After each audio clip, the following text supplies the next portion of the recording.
Hello YouTube YouTube நண்பர்களே, என் மகிழ்ச்சிக்குரிய பிரியமானவர்களே, இன்று நாம் பேசப்போகின்ற தலைப்பு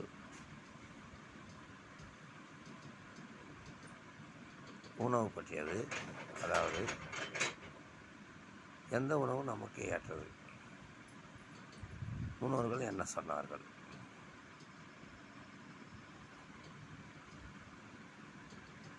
நமக்கு ஏற்ற உணவு என்பது விஞ்ஞான ரீதியாக நிரூபிக்கப்பட்டது சைவ உணவு தான்.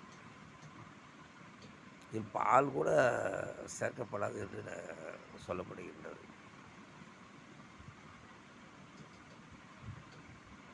தாய்ப்பால் என்பது ஓகே. மற்ற உயிரினத்திலிருந்து பால் கொண்டு வருவது என்னும் சொல்லும்போது தூய பசுமின் பால் மட்டும் ஏற்கப்படுகின்றது. அவ்வாறு அந்த பாலை நாம் அருந்தக்கூடாது என்றால் வள்ளல் பெருமான் பதம் பெற காய்ச்சிய பசு நரும்பாலே என்று சொல்ல மாட்டார், சொல்ல வேண்டிய அவசியம் இருக்காது. ஆனால் பசும்பால் கொள்ளலாம். அந்த இவ்வாறு பார்க்கும்போது உணவு வகையில் தானிய வகைகள் மட்டுமே நமக்கு உகந்தது. விஞ்ஞான ரீதியாக நிறைய ஆய்வு செய்திருக்கிறார்கள் என்று நான் கேள்விப்பட்டிருக்கிறேன். அவ்வாறு அசைவ உணவு சாப்பிடுவது சரியல்ல என்பதற்கு சான்று திருக்குறளில் உள்ள 10 திருக்குறள் தான்.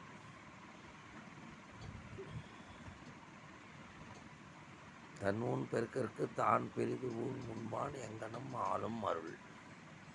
அதாவது தன்னுடைய உடல் வளர்ச்சிக்காக பிற உயிர்களை கொன்று உண்பது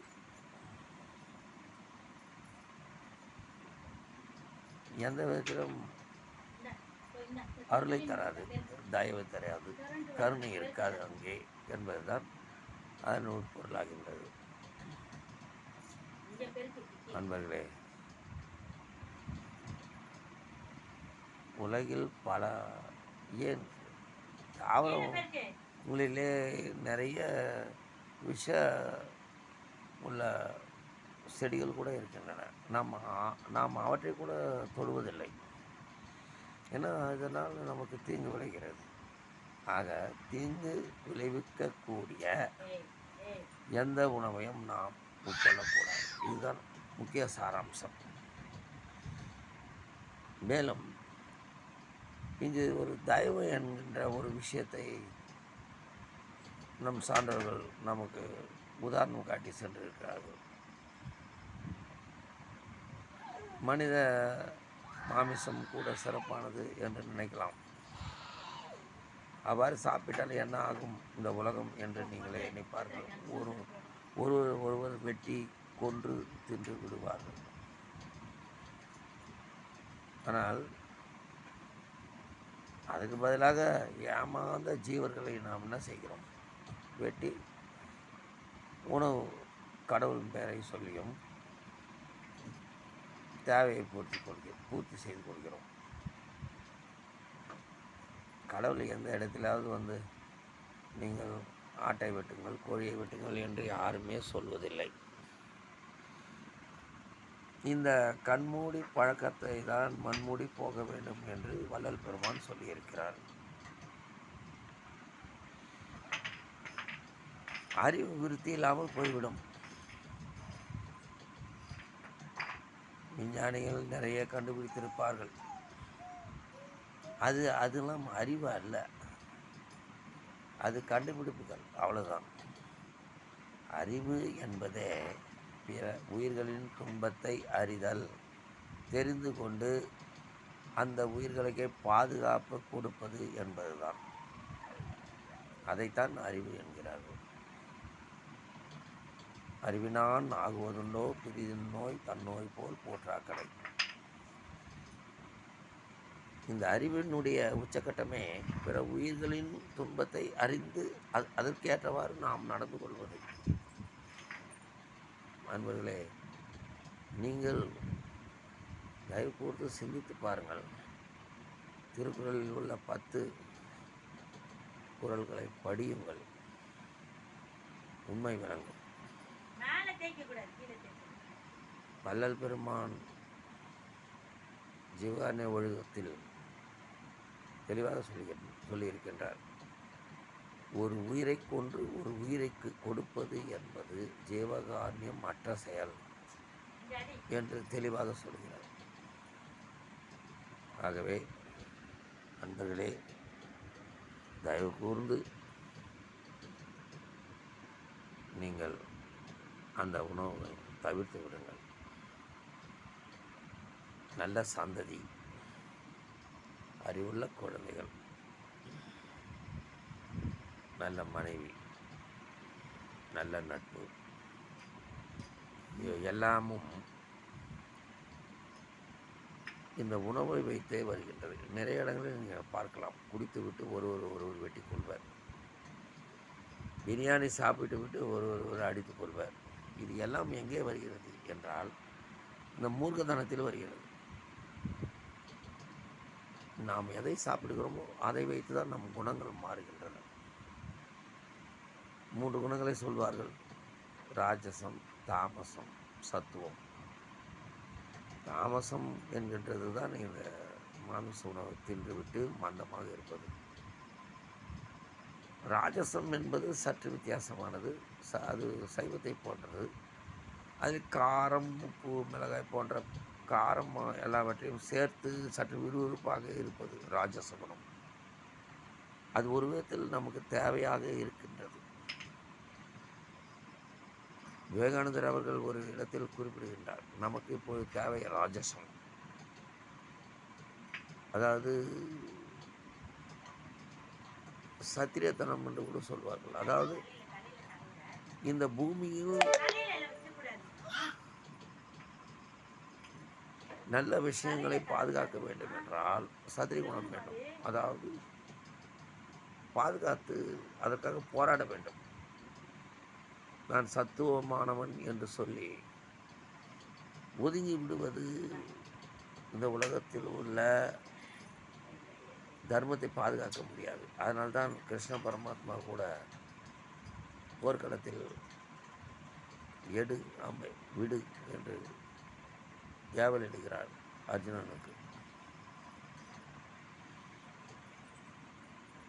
அதனால் அன்பர்களே, சத்துவம் ஒன்றே தனித்து நின்றோங்கிட என்று சொல்லுகின்றார் வள்ளல் பெருமான் அகவலில். சத்துவம் என்பது தனித்து நிற்பது, தூய்மையானது, அது எதற்கும் அச்சப்படாதது, உண்மையானது, மற்ற உயிர்களை பாதுகாப்பது. அதனால் தான் நாம் உச்சக்கட்டத்தில் செல்வது சத்துவம். ராஜசம் இடையில் நின்று நல்லது கெட்ட பார்த்து வழிநடத்தி செல்கின்றது.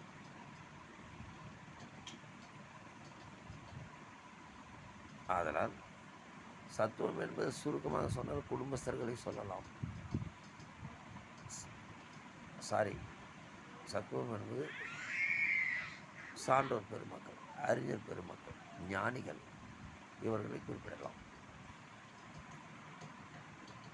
ராஜசம் என்பது நீதியை காப்பாற்றும் அரசர்களுக்கு உரியதாகும், நீதிமான்களுக்கு உரியதாகும். அதை பாதுகாக்க போராடும் வீரர்களுக்கு அது உரியதாகும். குடும்பங்களுக்கும் ஏறத்தாழ அது பொருந்தும். இந்த இரண்டுமே சைவம்தான், ஞாபகம் வைத்துக் கொள்ளுங்க. ராஜசம் என்றால் மாமிசத்தை எல்லாம் தின்று விட்டு சண்டை போடுவது என்று தப்பாக எண்ணி விடாதீர்கள். நண்பர்களே, ராமாயணம், மகாபாரதம் போன்ற சில புராணங்களில் கூட சில விஷயங்கள் தவறானது பதித்து விட்டு சென்றிருக்கிறார்கள். வால்மீகி, வடநாட்டை சார்ந்த வால்மீகி அவர்கள் நிறைய தவறுகளை செய்திருக்கிறார். ஆனால் கம்பராமாயணத்தில் அவ்வாறு சொல்லப்படவில்லை. ஏனென்றால் கம்பர் மிக சிறப்பு வாய்ந்தவர். நம் சான்றோர்களுக்கு புறம்பானவர் அல்ல. அவர்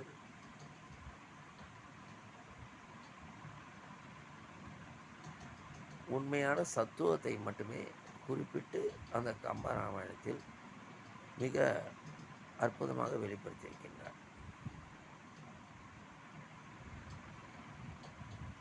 ஆகவே நண்பர்களே, நம்முடைய குணம் தெளிவாக இருக்க நாம் அனைவரிடம் அன்பாகவும் பண்புடனும் நடந்து கொள்ள என் இனிய நண்பர்களே, தயவு கூர்ந்து சத்துவ உணவை சாப்பிடுங்கள். சற்று காரம் சிலவற்றை சேர்த்து கொள்ளலாம், தவறு இல்லை. நீங்கள் உழைக்கும் பொழுது அந்த சத்துக்கள் தேவைப்படுகின்றன, அவ்வளவுதான். அதுவே போதுமானது. அதற்காக ஒரு உயிரை கொண்டு சாப்பிட வேண்டும், பலம் வேண்டும் என்று நாம் விதற்றி கொண்டு